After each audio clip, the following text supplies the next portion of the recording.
पल पल न्यूज के न्यूज रूम से मैं हूं आपके साथ नदीम अकरम। तुर्की के राष्ट्रपति की हालत जो है वो आजकल खस्ता हो रखी है, क्योंकि तुर्की की जो मुद्रा है लीरा, उसमें लगातार गिरावट हो रही है, जिसके कारण कई आर्थिक तंगियों से तुर्की गुजर रहा है। और तुर्की के राष्ट्रपति से जब इस पर प्रेस कॉन्फ्रेंस हुई और तमाम दलीलें जो तुर्की के राष्ट्रपति की तरफ से रखी गई वो कहीं ना कहीं उन देशों को अखर गई, जिसको लेकर के वो तुर्की के राष्ट्रपति रसब तैयब एर्दोगन को घेरने पर उतारू हो गए हैं।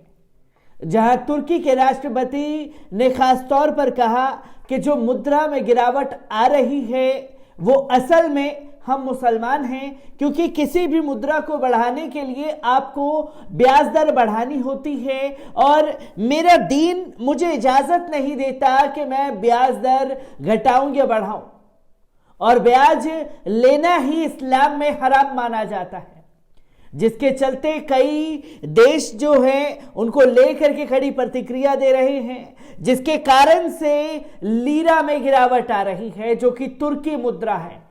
और इसको रोकने के लिए तुर्की के राष्ट्रपति रसब तैयब एर्दोगन किस तरीके के कदम उठा रहे हैं और किस तरीके से लोगों को वहां सामना करना पड़ रहा है, इसे आपके सामने रखूंगा। पर उससे पहले एक अपील, अगर ये वीडियो आप YouTube पर देख रहे हैं तो YouTube पर हमारे चैनल को सब्सक्राइब करना ना भूलिए, बेल आइकॉन दबाइए ताकि नए वीडियो की अपडेट आप लोगों के साथ साझा की जा सके। और अगर ये वीडियो फेसबुक, इंस्टा, ट्विटर पर देख रहे हैं तो इंस्टा, ट्विटर पर हमें फॉलो कीजिए और फेसबुक के पेज को लाइक करना ना भूलिएगा। अब आपको बता दें कि आखिरकार तुर्की में चल क्या रहा है। तुर्की की करेंसी लीरा में सोमवार को फिर गिरावट दर्ज की गई। यह सिलसिला पिछले कई महीनों से जारी है। पिछले 3 महीने में तुर्की लीरा अपनी आधी से ज्यादा कीमत खो चुकी है। 1 जनवरी को $1 7.4 लीरा के बराबर था, मगर सोमवार को $1 17.4 लीरा का हो गया है। तुर्क राष्ट्रपति रसब तैयब एर्दोगन ने इस्लामी नियमों का हवाला देते हुए करेंसी को मजबूत करने के लिए ब्याज दर में वृद्धि से इनकार कर दिया, जिसके बाद डॉलर के मुकाबले में तुर्क लीरे की कीमत में और 5% की गिरावट हुई। देश में मुद्रा स्फीति की दर 10% तक पहुंच चुकी है, मगर फिर भी एर्दोगन ने सेंट्रल बैंक को कर्ज लेने की लागत को तेजी से कम करने पर मजबूर किया है। आर्थिक विशेषज्ञों का कहना है कि इस नीति में आने वाले महीनों की कीमतों में 30% या उससे अधिक वृद्धि हो सकती है, लेकिन सरकारी टीवी पर दिखाए जाने वाले तुर्क राष्ट्रपति के बयान के अनुसार इस्लामी अकीदे ने उन्हें ब्याज दर बढ़ाने से रोक रखा है। एर्दोगन ने अपने बयान में कहा कि लोग कहते हैं कि हम ब्याज दर में कटौती करते जा रहे हैं, लेकिन मुझसे किसी और चीज की अपेक्षा ना रखिए। एक मुसलमान की हैसियत से मैं वही करूंगा जो हमारा दीन कहता है।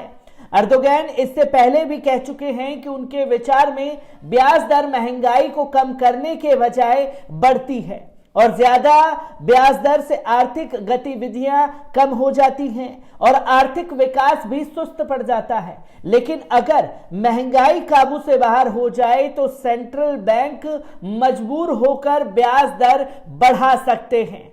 ये खास तौर पर रसब तैयब एर्दोगन ने बयान दे दिया, जिसके मायनों को भी समझना जरूरी है कि इस्लामी तौर तरीके से अगर देश को चला रहे हैं तो ये होना लाजमी था।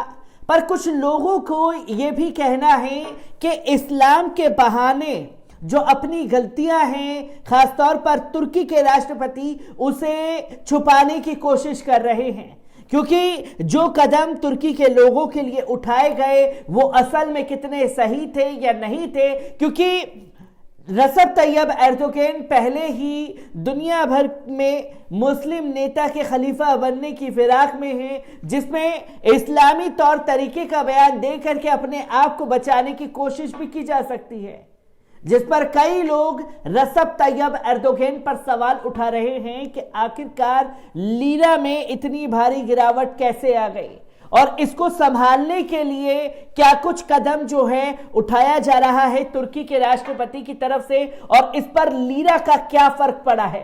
एर्दोगन की इस घोषणा के बाद तुर्की की मुद्रा लीरा पर अच्छा प्रभाव पड़ा है और इससे सोमवार को अमेरिकी डॉलर के खिलाफ मजबूती दिखाई। यह दिन में सबसे उच्चतम स्तर 18.4 पर रहा, लेकिन शाम को बाजार बंद होते समय यह नीचे आकर 16.43 पर बंद हो गया।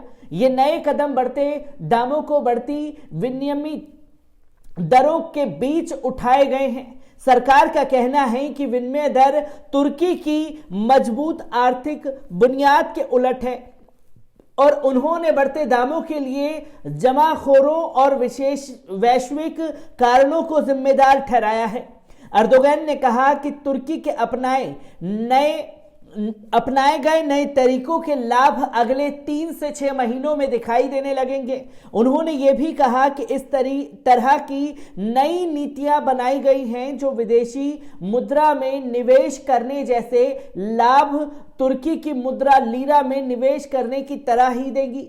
उन्होंने बताया कि निवेशकों को तुर्की की लीरा आधारित संपत्तियों में निवेश करने के लिए प्रेरित किया जाएगा। ये संपत्तियां सरकारी बिल हैं जिन्हें जारी किया जाएगा और ये सार्वजनिक आर्थिक उद्यम राजस्व है जो बजट में ट्रांसफर होगा।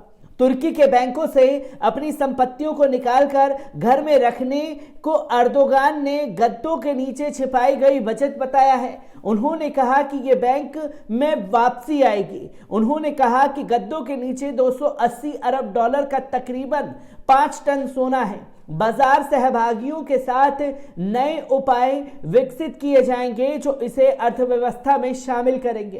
एर्दोगन ने कहा कि तुर्की में बढ़ती महंगाई कुछ महीनों में केंद्रीय बैंक के ब्याज दरों में कटौती के कारण कम होगी। उन्होंने अपने मंत्र को दोहराते हुए कहा कि ब्याज दर कारण है, महंगाई परिणाम है। उन्होंने कहा कि तुर्की का ना ही कोई इरादा है और ना ही कोई जरूरत है कि वो मुक्त बाजार अर्थव्यवस्था या विदेशी विनिमय शासन से पीछे हटे। ये देश उन लोगों के लिए स्वर्ग नहीं रहेगा जो उच्च ब्याज दर से अधिक लाभ कमाते हैं और ना ही आयात के लिए स्वर्ग होगा। साथ ही उन्होंने इस बात पर भी जोर दिया कि वो ऐसे किसी भी कदम की अनुमति नहीं देंगे जो निवेश, रोजगार, उत्पादन या निर्यात को कम करेगा। तो खुले शब्दों में अल्टीमेटम जो है ये भी दिया गया। जो बैंक लगातार ब्याज दर बढ़ा रहे हैं और ब्याज तमाम तादादों में लोगों से वसूली करने पर लगे हुए हैं ब्याज के नाम पर, तो वो चीजें अब बंद की जाएंगी जिसका खामियाजा जो है वो भुगतना पड़ेगा आम जनता को भी और तमाम लोगों को भी, जिसके चलते लीरा की जो मुद्रा है उसमें गिरावट आ रही है। तो इस्लाम के तौर तरीकों से जब कड़ा कदम रजब तैयब एर्दोगन ने उठाया है तो लीरा में गिरावट हो रही है और इस्लामी तौर तरीके से जब कदम उठाए गए तो तमाम देश जो हैं वो मुखालफत करते हुए नजर आ रहे हैं कि आखिरकार सही तरीके से रजब तैयब एर्दोगन देश नहीं चला पा रहे, इसलिए इस्लाम की आड़ में छिपने की कोशिशें की जा रही हैं। आखिरकार किस तरीके से तुर्की के राष्ट्रपति गिरती हुई मुद्रा जो लीरा है उसे संभाल पाएंगे, ये एक सबसे बड़ा सवाल जो है रजब तैयब एर्दोगन के लिए खड़ा हो गया है। मैं ऐसी ही खबरों से आपको रूबरू कराता रहूंगा। दीजिए इजाजत, शुक्रिया।